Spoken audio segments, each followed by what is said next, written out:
Villa Academy is a wonderful grade school, which I am very, very happy that my children and grandchildren were able to attend. Here they come! Villa Academy is Catholic and independent, and we are the only elementary school in Western Washington that has that distinction. I think it's a special place. I mean, I think every alum that has been here considers it a special place that they went. You come to Grandparents' Day, and you walk into the school, and it's just like coming home. My two sisters went here, I went here, my brother went here, my husband went here, we got married here. Villa wouldn't be here without those people in 1977 that came together and says, hey, let's continue on with Villa as we know it, but continue to make it even better. I was one of the parents, so when the sisters said they would close the school, we said, we want to keep it open.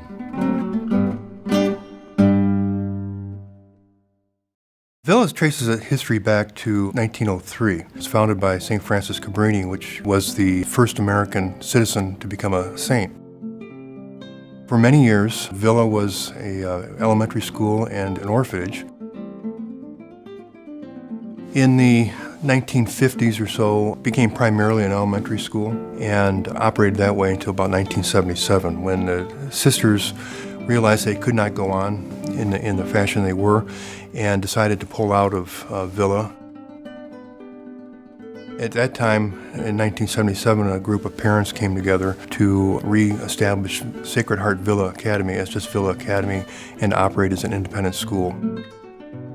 A letter came in the mail, and I came home, and Karen had read the letter, and she said, they're closing the school. And I said, wait a minute.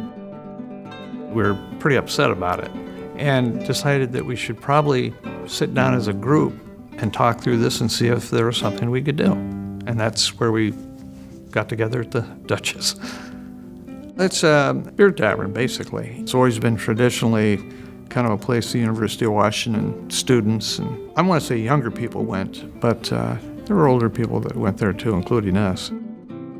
Well, I think at that time it was mostly Laurelhurst neighbors that came to the cause of having the school become parent-run. That was the biggest thing, is that it was a neighborhood school, and we just didn't want it to close. They said, we've closed other schools for the very same reasons, and parents have never been successful in trying to keep a school open, so we don't think you can do it.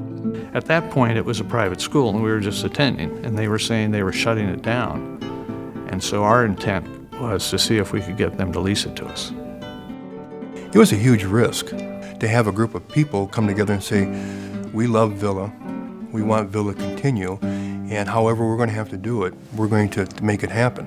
And there were a lot of meetings in this building when they turned off the heat because we couldn't afford to heat it all night long just for 10 or 12 people who were in a board meeting. So the heat would go off at 6 o'clock, and by 8:30, we were starting to get really chilly.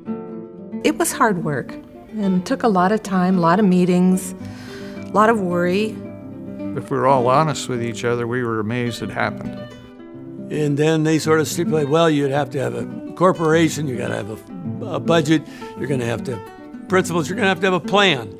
And you also are going to have to get the approval of the Archdiocese Seattle Department of Schools. So those things started to happen, and they then said, we'll listen to you.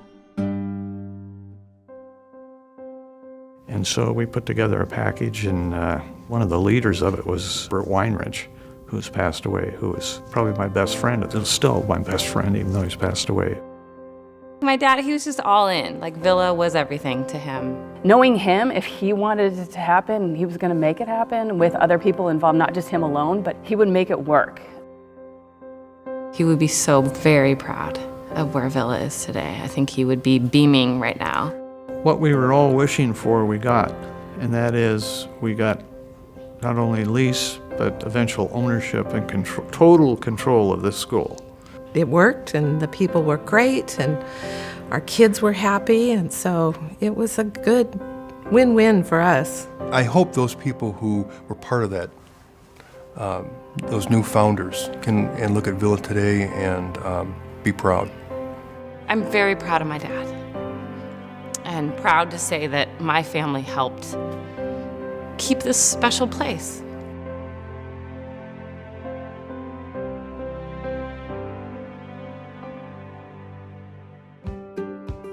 Villa is bigger than a school. It's a community of people that last longer than just when you're here.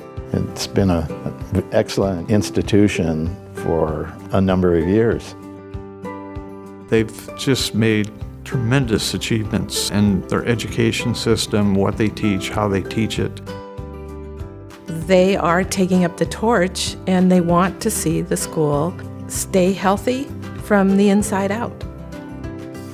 I'm pleased that it could continue, and I'm glad that the children that attend here can benefit. Everything you see when you walk on campus is because of these people in 1977, and we can't forget that.